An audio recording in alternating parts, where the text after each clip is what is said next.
She had been told her whole life that she did not belong.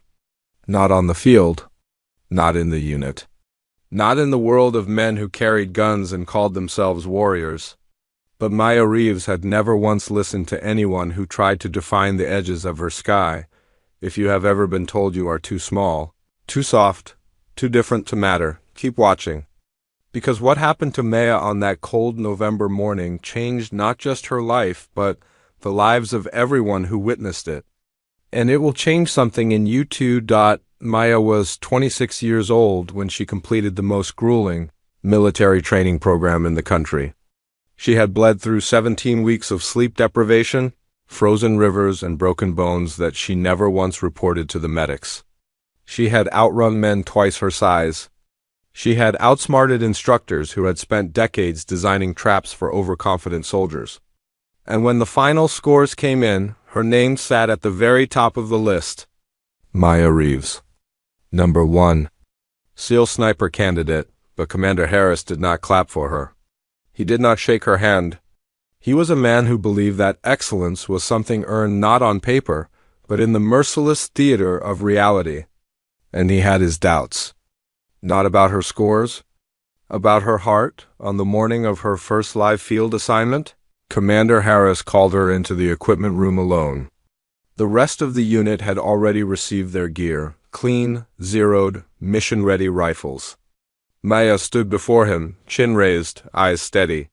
He looked at her for a long moment, then reached behind the metal shelf and placed a rifle in her hands. She looked down. The scope was cracked. The bolt mechanism was visibly damaged. One of the rail screws was missing entirely. It was, without question, a broken weapon. Your mission begins in 4 hours, he said flatly. Do it yourself. Then he walked out and left her alone in that room. Any other soldier might have protested, might have demanded a replacement, might have gone to a senior officer and filed a complaint. But Maya sat down on the cold concrete floor, laid the rifle across her knees, and got to work. She had no spare parts, no manual, and no help. What she had was memory, years of studying mechanical systems, hours of voluntary strip and rebuild drills that no one had asked her to do, and a quiet, burning refusal to be defeated by something she could fix with her own hands. She worked through the night. She sourced a rail screw from an old training kit she found in a corner cabinet. She used the edge of her dog tag to realign the bolt tension. She couldn't replace the cracked scope, so she mapped the deviation manually, calculated the exact degree of drift, memorized the compensation, and built the correction into her muscle memory instead. By 3 in the morning, the rifle was not perfect, but it was hers. Every flaw in it was something she now understood completely. When dawn came and the unit assembled, no one knew what she had been through the night before. They moved into position across a ridge overlooking a valley where a simulated, high-value target exercise was scheduled to take place. Maya took her spot. The wind was inconsistent. The distance was extreme, and she was working with a scope that told lies. Commander Harris stood behind her, arms crossed, watching. The target appeared. 3 seconds. That was all she had. She breathed out slowly. She did not see the broken scope. She did not feel the cold. She did not hear the quiet skepticism of the men around her. She felt only the weight of everything she had ever sacrificed. Her comfort, her sleep, her fear, her need for anyone's approval. She had given all of it up for this single, silent moment. She fired. The target dropped perfect center mass. From 900 meters. With a broken rifle. In crosswind, the silence that followed was the loudest thing she had ever heard. And then, slowly, Commander Harris walked forward and stood beside her. He did not look at the target. He looked at her. And for the first time in his career, the man who had broken 100 soldiers with a single sentence placed his hand on her shoulder and said, in a voice low enough that only she could hear, "I never doubted you.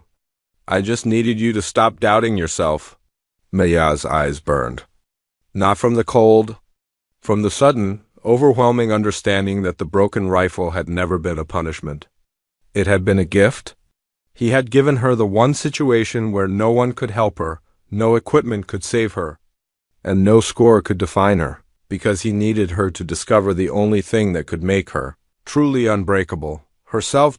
She had gone into that room a top-ranked candidate. She walked out of that valley something entirely different. She walked out a warrior who knew that the most powerful weapon she would ever carry was not made of steel and springs. It was made of every night she had refused to quit, every morning she had shown up when the world said don't, and every silent moment she had chosen faith over fear. Maya Reeves became the first woman to be officially designated the #1 SEAL sniper in the unit's history. But she never forgot that cold floor, that broken rifle, and the long dark hours when no one was watching and she chose to rise anyway, because the truth is, the world will hand you broken things.